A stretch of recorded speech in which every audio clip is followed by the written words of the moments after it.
ಸ್ನೇಹಿತರೆ, ದೇಶದಲ್ಲಿ ಮತ್ತೊಂದು ದೊಡ್ಡ ದುರಂತ ಸಂಭವಿಸಿದೆ. ಕುಂಭಮೇಳ ಚಿನ್ನಸ್ವಾಮಿ ಸ್ಟೇಡಿಯಂ ಕರೂರಿನ ಕಾಲ್ತುಳಿತದ ನಂತರ ಈಗ ಆಂಧ್ರದಲ್ಲಿ ಭೀಕರ ಕಾಲ್ತುಳಿತ ಉಂಟಾಗಿದೆ. ಚಿಕ್ಕ ತಿರುಪತಿ ಅಂತಲೇ ಖ್ಯಾತಿಯಾಗಿದ್ದ ಶ್ರೀಕಾಕುಳಂ ಜಿಲ್ಲೆಯ ವೆಂಕಟೇಶ್ವರ ಸ್ವಾಮಿ ದೇವಸ್ಥಾನದಲ್ಲಿ ಫುಲ್ ರಶ್ ಆಗಿ 10 ಜನ ಸಾವನ್ನಪ್ಪಿದ್ದಾರೆ.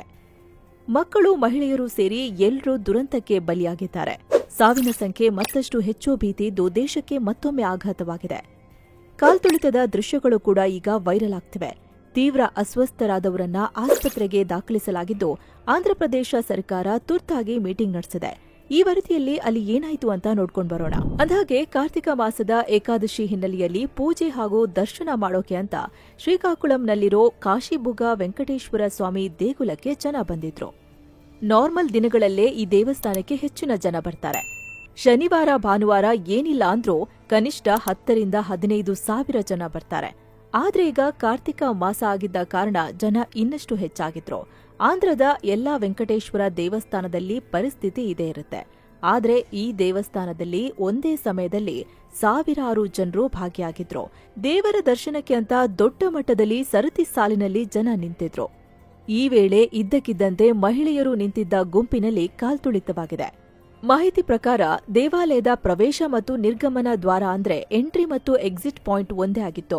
ಹೀಗಾಗಿ ಆ ಕಡೆಯಿಂದ ಬರೋರು ಹೋಗೋರು ಎಲ್ಲರೂ ಸೇರಿ ಕ್ರೌಡ್ ಆಗಿದೆ.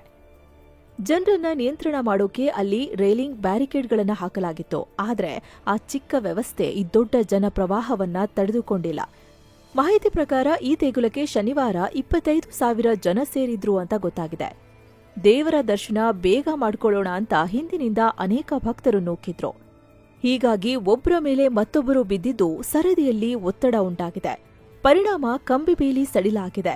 ಇದರಿಂದ ಎಲ್ಲರೂ ಒಮ್ಮೆಲೆ ಬಿದ್ದು ಈ ಘಟನೆಯಾಗಿದೆ ಅಂತ ಅಧಿಕಾರಿಗಳು ಹೇಳಿದ್ದಾರೆ. ಅಲ್ಲದೆ ಕಾಲ್ತುಳಿತದಲ್ಲಿ ಸಾವನ್ನಪ್ಪಿದ 10 ಭಕ್ತರಲ್ಲಿ 2 ಮಕ್ಕಳು ಸೇರಿದ್ದಾರೆ ಅಂತ ಗೊತ್ತಾಗಿದೆ. ಇನ್ನು ಈ ದೇವಸ್ಥಾನವನ್ನ ಇತ್ತೀಚೆಗೆ ಓಪನ್ ಮಾಡಲಾಗಿತ್ತು ಅಂತಲೂ ಮಾಹಿತಿ ಸಿಕ್ಕಿದೆ. ಇದು ಖಾಸಗಿ ದೇಗುಲ ಆಗಿದ್ದು ಇದನ್ನ ಚಿನ್ನ ತಿರುಪತಿ ಅಥವಾ ಚಿಕ್ಕ ತಿರುಪತಿ ಅಂತಲೇ ಕರೆಯಲಾಗಿತ್ತು. ಪ್ರತಿ ಶನಿವಾರ ಇಲ್ಲಿ ಹೆಚ್ಚಿನ ಜನ ಬರ್ತಿದ್ರು. ಆದ್ರೆ ಈ ಬಾರಿ ಅದಕ್ಕೂ ಮೀರಿ ಬೃಹತ್ ಸಂಖ್ಯೆಯಲ್ಲಿ ಜನ ಸೇರಿದ್ರಿಂದ ಈ ರೀತಿ ಆಗಿದೆ ಅಂತ ಹೇಳಲಾಗ್ತಿದೆ. ಇನ್ನು ಈ ಘಟನೆಯ ಕೆಲ ವಿಡಿಯೋಗಳು ಕೂಡ ಭಯಾನಕವಾಗಿದೆ. ಕೆಲವರು ಒಂದು ಕೈಯಲ್ಲಿ ಪೂಜಾ ತಟ್ಟೆ ಹಿಡ್ಕೊಂಡು ಇನ್ನೊಂದು ಕಡೆ ಸಹಾಯಕ್ಕಾಗಿ ಅಂಗಲಾಚಿದ್ದಾರೆ. ಉಳಿದವರನ್ನ ಬದುಕಿಸೋಕೆ ಅಲ್ಲಿನ ಜನ ಕಷ್ಟಪಡ್ತಿರೋದು ಕಂಡು ಬಂದಿದೆ. ಸದ್ಯ ಸ್ಥಳಕ್ಕೆ ಹೆಚ್ಚಿನ ಪೊಲೀಸರು ಹಾಗೂ ಎಮರ್ಜೆನ್ಸಿ ಟೀಮ್ಗಳನ್ನ ನಿಯೋಜನೆ ಮಾಡಲಾಗಿದೆ. ಘಟನೆ ಬೆನ್ನಲ್ಲೇ ಸ್ಥಳೀಯ ಶಾಸಕರು, ಜನಪ್ರತಿನಿಧಿಗಳು ದೇಗುಲಕ್ಕೆ ಜಮಾಯಿಸಿದ್ದಾರೆ. ಆಂಧ್ರ ಕೃಷಿ ಮಂತ್ರಿ ಕೆ ಅಚ್ಚನಾಯ್ಡು ಭೇಟಿ ನೀಡಿ ಘಟನೆ ಬಗ್ಗೆ ಅಲ್ಲಿನ ಅಧಿಕಾರಿಗಳ ಹತ್ರ ಮಾಹಿತಿ ಪಡ್ಕೊಂಡಿದ್ದಾರೆ. ಕೂಡಲೇ ಸ್ಥಳಕ್ಕೆ ಹೆಚ್ಚುವರಿ ಪೊಲೀಸ್ ಸಿಬ್ಬಂದಿ ನಿಯೋಜನೆ ಮಾಡುವಂತೆ ಹೇಳಿದ್ದಾರೆ. ಇನ್ನು ಈ ದುರಂತಕ್ಕೆ ದೇವಸ್ಥಾನದ ಆಡಳಿತದ ವೈಫಲ್ಯ ಕಾರಣ ಅಂತ ದೂರು ಕೇಳಿ ಬರ್ತಿದೆ. ದೇವಸ್ಥಾನದಿಂದ ಯಾವುದೇ ತಯಾರಿ ಇರಲಿಲ್ಲ.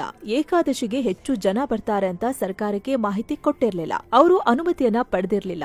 ಈ ದೇವಾಲಯ ದತ್ತಿ ಇಲಾಖೆಯ ಅಡಿಯಲ್ಲಿ ಬರಲ್ಲ ಅಂತ ಆಂಧ್ರಪ್ರದೇಶದ ಪೊಲೀಸ್ ಮೂಲಗಳು ತಿಳಿಸಿವೆ. ಇದು 12 ಎಕರೆಗಳಷ್ಟು ವಿಸ್ತೀರ್ಣದಲ್ಲಿ ಹರಡಿಕೊಂಡಿದ್ದು ದೂರದಿಂದ ಭಕ್ತರು ಇಲ್ಲಿಗೆ ಬರ್ತಾರೆ. ಆದ್ರೆ ಯಾತ್ರಿಕರು ಸೇರಿದ್ದ ಪ್ರದೇಶ ನಿರ್ಮಾಣ ಹಂತದಲ್ಲಿತ್ತು. ಮೂಲಭೂತ ಸೌಕರ್ಯ ಕೊರತೆ ಇತ್ತು. ಬೇಸ್ ಕೂಡ ಗಟ್ಟಿ ಇಲ್ಲ. ಹೀಗಿದ್ರೂ ದೇವಾಲಯಕ್ಕೆ ಇಷ್ಟು ಜನ ಬಂದಿದ್ದಾರೆ. ಏಕಾಏಕಿ ಈ ತರ ಜನ ಸೇರಿದ್ದು ಈ ಘಟನೆಗೆ ಕಾರಣವಾಗಿದೆ ಅಂತ ಆಂಧ್ರ ಪೊಲೀಸರು ಹೇಳಿದ್ದಾರೆ. ಆದ್ರೆ ದೇಗುಲದ ಆಡಳಿತದವರು ಇದನ್ನ ಅಲ್ಲಗಳೆದಿದ್ದಾರೆ.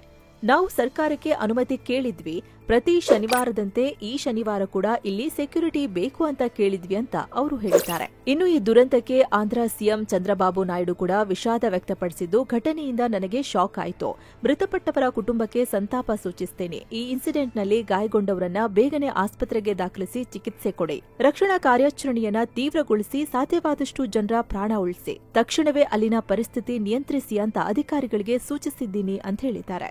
ಹಾಗೆ ಈ ಘಟನೆ ಕುರಿತು ತುರ್ತು ಸಭೆ ಕೂಡ ನಡೆಸಲಾಗುತ್ತಿದೆ. Helpline number, control room setup ಮಾಡಲಾಗಿದೆ. ಆಂಧ್ರ ಡಿಸಿಎಂ ಪವನ್ ಕಲ್ಯಾಣ್ ಕೂಡ ಘಟನೆಗೆ ವಿಷಾದ ವ್ಯಕ್ತಪಡಿಸಿದ್ದಾರೆ. ಇನ್ನು ಆಂಧ್ರ ಐಟಿ ಸಚಿವ ನಾರಾ ಲೋಕೇಶ್ ಸಂತಾಪ ಸೂಚಿಸಿ, ಮಾಹಿತಿ ಕೇಳಿ ನನಗೆ ದೊಡ್ಡ ಆಘಾತ ಆಯಿತು. ಏಕಾದಶಿ ದಿನದಂದೇ ದುಃಖ ಮನೆ ಮಾಡಿದೆ. ಮೃತಪಟ್ಟವರ ಫ್ಯಾಮಿಲಿಗೆ ಸಂತಾಪ ಸೂಚಿಸುತ್ತೇನೆ. ಗಾಯಾಳುಗಳಿಗೆ ಸರ್ಕಾರ ಸೂಕ್ತವಾದ ಚಿಕಿತ್ಸೆ ಒದಗಿಸಿಕೊಡ್ತಿದೆ ಅಂತ ಹೇಳಿದ್ದಾರೆ. ಇದ ಪ್ರಧಾನಿ ನರೇಂದ್ರ ಮೋದಿ ಕೂಡ ಸಂತಾಪ ಸೂಚಿಸಿದ್ದಾರೆ. ಘಟನೆಯಿಂದ ತುಂಬಾ ನೋವಾಯಿತು ಅಂದಿದ್ದಾರೆ. ಮೃತಪಟ್ಟವರ ಫ್ಯಾಮಿಲಿಗೆ ತಲಾ 2 ಲಕ್ಷ ರೂಪಾಯಿ ಪರಿಹಾರ ಘೋಷಿಸಿದ್ದಾರೆ. ಕೇಂದ್ರ ಗೃಹ ಸಚಿವ ಅಮಿತ್ ಶಾ ಪ್ರತಿಕ್ರಿಯೆ ನೀಡಿ, ಕಾಲ್ತುಳಿತದಲ್ಲಿ ಮೃತಪಟ್ಟ ಭಕ್ತಾದಿಗಳ ಕುಟುಂಬಕ್ಕೆ ಸಂತಾಪ ಸೂಚಿಸುತ್ತೇನೆ. ಆದಷ್ಟು ಬೇಗ ಗಾಯಾಳುಗಳು ಗುಣಮುಖರಾಗ್ಲಿ ಅಂತ ಪ್ರಾರ್ಥನೆ ಮಾಡ್ತೀನಿ ಅಂತ ಹೇಳಿದ್ದಾರೆ. ಅತ್ತ ರಾಷ್ಟ್ರಪತಿ ದ್ರೌಪದಿ ಮುರ್ಮು ಕೂಡ ಸಂತಾಪ ಸೂಚಿಸಿದ್ದಾರೆ. ಈ ಮೂಲಕ ದೇಶದಲ್ಲಿ ಆಗ್ತಿರೋ ಕಾಲ್ತುಳಿತದ ದುರಂತಕ್ಕೆ ಈಗ ಈ ಘಟನೆ ಕೂಡ ಸೇರ್ಪಡೆಯಾದಂತಾಗಿದೆ. ಸ್ನೇಹಿತರೆ, ಕಳೆದ ವರ್ಷದಿಂದ ಈವರೆಗೆ ದೇಶದಲ್ಲಿ ಕಾಲ್ತುಳಿತ ಘಟನೆಗಳು ಭಯಾನಕ ಪ್ರಮಾಣದಲ್ಲಿ ಹೆಚ್ಚಾಗ್ತಿವೆ. ಈಗಾಗಲೇ ನೂರಾರು ಜನ ಬಲಿಯಾಗಿದ್ದಾರೆ. ಯುಪಿಯ ಹತ್ರಾಸ್ನಲ್ಲಿ ಕಳೆದ ವರ್ಷ ಜುಲೈ 2ರಂದು ಧಾರ್ಮಿಕ ಕಾರ್ಯಕ್ರಮ ನಡೆಯುತ್ತಿದ್ದ ವೇಳೆ ಕಾಲ್ತುಳಿತ ಉಂಟಾಗಿ ಬರೋಬ್ಬರಿ 121 ಜನ ಪ್ರಾಣ ಕಳ್ಕೊಂಡಿದ್ರು. 12ಕ್ಕಿಂತ ಹೆಚ್ಚು ಮಂದಿ ಗಾಯಗೊಂಡಿದ್ರು. ಇದು ಮಾಸುವ ಮುನ್ನವೇ ಆಗಸ್ಟ್ 12ರಂದು ಬಿಹಾರದ ಬಾನವಾರದ ಬಾಬಾ ಸಿದ್ದನಾಥ ದೇವಾಲಯದಲ್ಲಿ ಪೂಜೆ ವೇಳೆ ಭಾರೀ ಜನದಟ್ಟಣೆಯಿಂದಾಗಿ ನೂಕುನುಗ್ಗಲು ಉಂಟಾಗಿ 7 ಜನ ಮೃತಪಟ್ಟಿದ್ರು. ಅದಾದ ನಂತರ ತೆಲಂಗಾಣದ ಹೈದರಾಬಾದ್ನಲ್ಲಿ ಪುಷ್ಪ 2 ಚಿತ್ರ ಪ್ರದರ್ಶನ ವೇಳೆ ಥಿಯೇಟರ್ನಲ್ಲಿ ನೂಕುನುಗ್ಗಲಿಂದ ಒಬ್ಬರು ಮಹಿಳೆ ಮೃತಪಟ್ಟಿದ್ರು.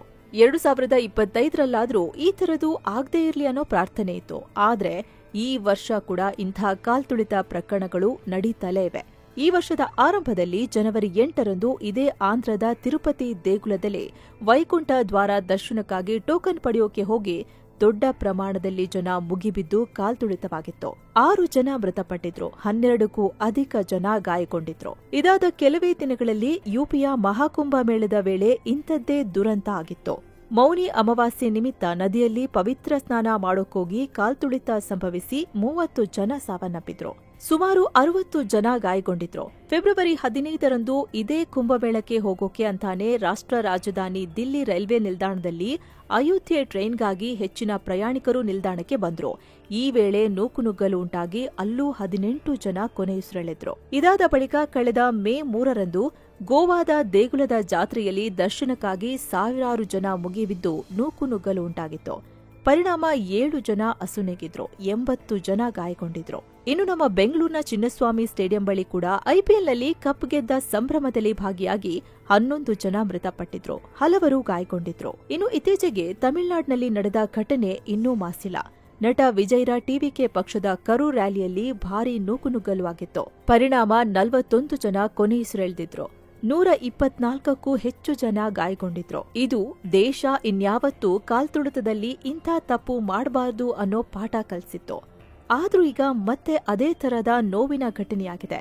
ಸ್ನೇಹಿತರೆ, ಈಗ ಜಿಲ್ಲಾಡಳಿತಕ್ಕೆ ಯಾವುದೇ ಮಾಹಿತಿ ಕೊಟ್ಟಿರಲಿಲ್ಲ ಅಂತ ದೇವಸ್ಥಾನದ ಸಿಬ್ಬಂದಿ ಮೇಲೆ ಆರೋಪ ಬರ್ತಿದೆ. ಆದ್ರೆ ಇದ್ರಲ್ಲಿ ನಿಜವಾಗಿಯೂ ಯಾರದ್ದು ತಪ್ಪು? ಇಷ್ಟು ಜನ ಸೇರಿದ್ರು, ಯಾರು ತಮ್ಮ ಕರ್ತವ್ಯ ನಿಭಾಯಿಸೋಕೆ ಫೇಲ್ ಆದ್ರು? ಇದನ್ನ ತನಿಖೆ ಮೂಲಕ ತಿಳಿಬೇಕು. ನಿಮಗೆ ಗೊತ್ತಿರಲಿ, ರಾಷ್ಟ್ರೀಯ ವಿಪತ್ತು ನಿರ್ವಹಣಾ ಪ್ರಾಧಿಕಾರ ಎನ್ಡಿಎಂಎ ಇಂಥ ಕ್ರೌಡ್ ಮ್ಯಾನೇಜ್ಮೆಂಟ್ ಸಂಬಂಧ ಅನೇಕ ಮಾರ್ಗಸೂಚಿಗಳನ್ನು ನೀಡಿದೆ. ಅದರ ಪ್ರಕಾರ ಯಾವುದೇ ಈವೆಂಟ್ ನಡೆಸಬೇಕಾಗಿದ್ರೂ ಮೊದಲು ಕ್ರೌಡ್ ಮ್ಯಾನೇಜ್ಮೆಂಟ್ ಪ್ಲಾನ್ ಸಿಎಂಪಿನ ಸಂಬಂಧಪಟ್ಟ ಅಧಿಕಾರಿಗಳಿಗೆ ನೀಡಬೇಕು. ರಿಸ್ಕ್ ಅಸೆಸ್ಮೆಂಟ್ ಬಗ್ಗೆ ತಿಳಿಸಬೇಕು. ಲೈವ್ ಮಾನಿಟರಿಂಗ್ ಮಾಡಬೇಕು. ಇದನ್ನ ಅನೇಕ ಕಡೆ ಮಾಡ್ತಾರೆ. ಆದ್ರೆ ಇದು ಕಡ್ಡಾಯ ಅಲ್ಲದೆ ಇರೋದ್ರಿಂದ ಹೆಚ್ಚಿನ ಅಧಿಕಾರಿಗಳು ಇದಕ್ಕೆ ತಲೆಕೆಡಿಸಿಕೊಳ್ಳೋದಿಲ್ಲ. ಅಲ್ಲದೆ ಇವೆಲ್ಲ ಕೇವಲ ಗೈಡ್ಲೈನ್ಸ್ ರೂಪದಲ್ಲಿದೆ.